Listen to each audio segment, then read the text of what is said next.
Muito obrigado, Sr. Presidente. Sr. Presidente, Sr. Ministro, Sr. Secretário de Estado, Senhoras e Senhores Deputados. Sr. Ministro, não resisto em desabafo de lhe dizer que no início da intervenção do Sr. Ministro, em que falava em competitividade, qualificação e inovação, eu dei comigo a pensar que as associações empresariais que estiverem a ouvir-nos devem estar neste momento com os cabelos em pé, porque não é nada disso que ouvimos deles. Mas vamos em frente. Sr. Ministro, durante 3 anos e na convicção do PSD, o Governo não concedeu a esta pasta a importância e o peso político que se exigia. E o Sr. Ministro entra na pasta no último ano, que é um ano de fecho de mandato e um ano especialmente exigente. E, seguindo talvez um pouco a tradição que vinha de trás, o Sr. Ministro apresenta-nos umas notas explicativas. E estas notas explicativas são muito interessantes pelo que dizem e são muito interessantes pelo que omitem. E, portanto, eu chamaria a atenção do Sr. Ministro que talvez o primeiro dos gráficos seja o gráfico da convergência, em que a tutela pretende demonstrar que a economia portuguesa passou a crescer a um ritmo superior à zona euro. Só que isto diz mais alguma coisa. Este gráfico diz também que, de forma comprovada, a economia europeia e portuguesa está a cair há um ano. Está a cair há um ano o crescimento económico, que é algo que o PSD está farto de dizer, mas parece que ninguém ouve e, portanto, há uma grande autossatisfação.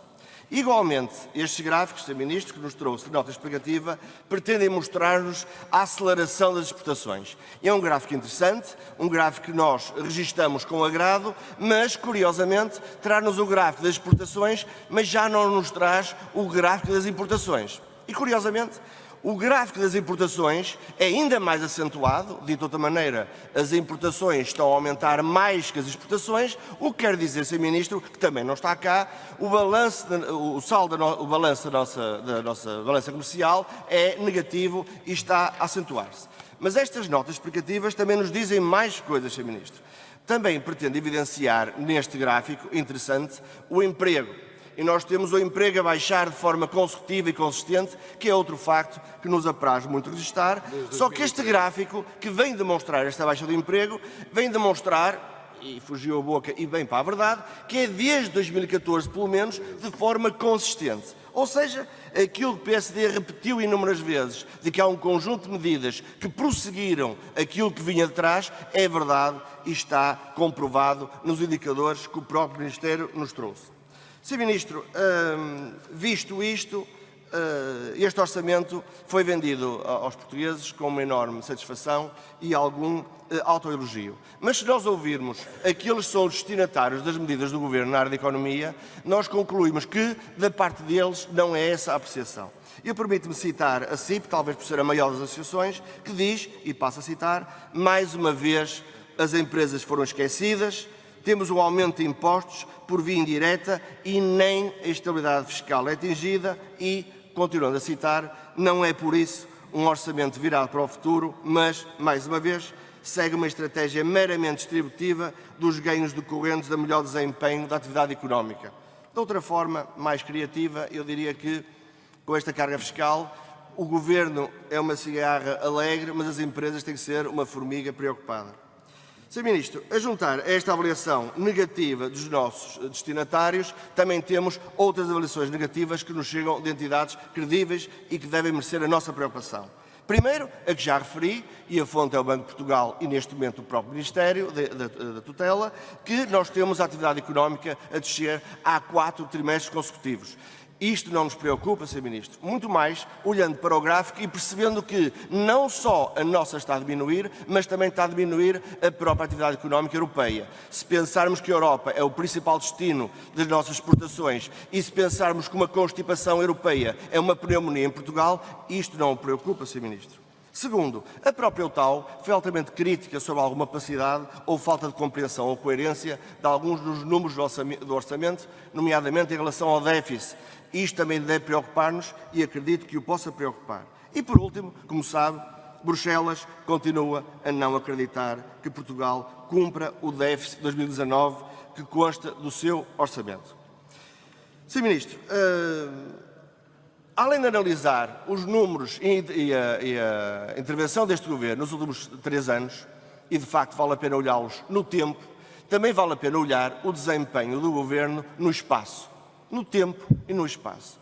E nós podemos olhar o tempo e o espaço para que vale a pena olhar é o espaço europeu. O espaço em que nós nos inserimos de forma especialmente relevante, o espaço que é ocupado por nossos parceiros europeus. E, quando olhamos para Portugal no espaço europeu, alguém dizia com grande felicidade há pouco tempo que a nossa fotografia sozinhos tem alguns indicadores positivos, poucosinhos, mas são positivos, é melhor do que ser negativos, mas quando colocamos a fotografia a cores portuguesa no contexto da fotografia europeia, a nossa fotografia perde cor, fica cinzenta e fica tremida, porque face aos nossos parceiros europeus, as nossas grandes notícias não são assim tão positivas. Sr. Ministro, vamos a questões concretas. Primeiro, já estamos a chegar ao último ano e, portanto, estamos mais a falar de resultados do que estamos a falar de promessas. Comece pela execução dos fundos comunitários, que é uma matéria que compete ao Sr. Ministro. O PT 2020, como sabe, vai desde 2014 a 2020, ou seja, nós já temos 14, 15, 16, 17, 18, 5 anos passados. Faltam 2 anos e, neste momento, as taxas de execução de que eu vim falar em setembro de 2018 são para o Programa Operacional para a Competitividade e Internacionalização, de 28%. O Sr. Ministro confirma isto? A taxa de execução do FEDER, a setembro de 2018, é de 25%. O Sr. Ministro confirma isto? Faltam 2 anos para acabar o programa, teremos, quando muito, 2 anos de extensão do programa e estamos em 25%, a 2 anos do fim do prazo. O Sr. Ministro confirma isto? Segunda pergunta.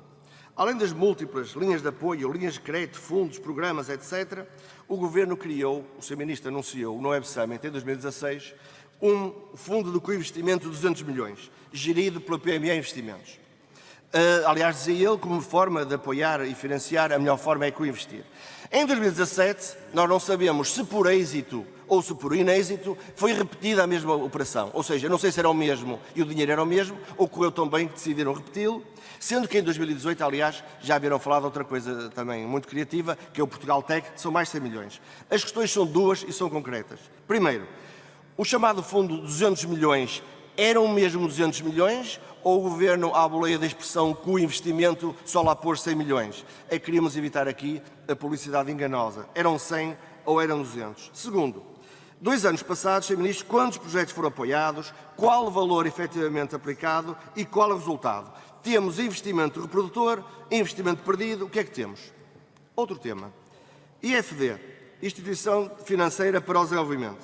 Sr. Ministro, cá estamos nós, nos 3 anos, que permitem algum lastro para apreciar o que foi a prática da tutela nesta matéria e nós queremos perceber qual é o resultado, o que é que fez de realmente relevante o chamado Banco Fomento e, peço que termine, Sr. Deputado. Vou terminar. Quais são os resultados concretos que tem para apresentar e, por último, Sr. Ministro, uma exigência que também me parece básica e que nós já referi aqui no debate, que é como é que o Governo vai fazer para solver os compromissos que tem com os agentes económicos, que é uma exigência mínima, que é honrar os compromissos financeiros, nomeadamente na área da saúde. Muito obrigado.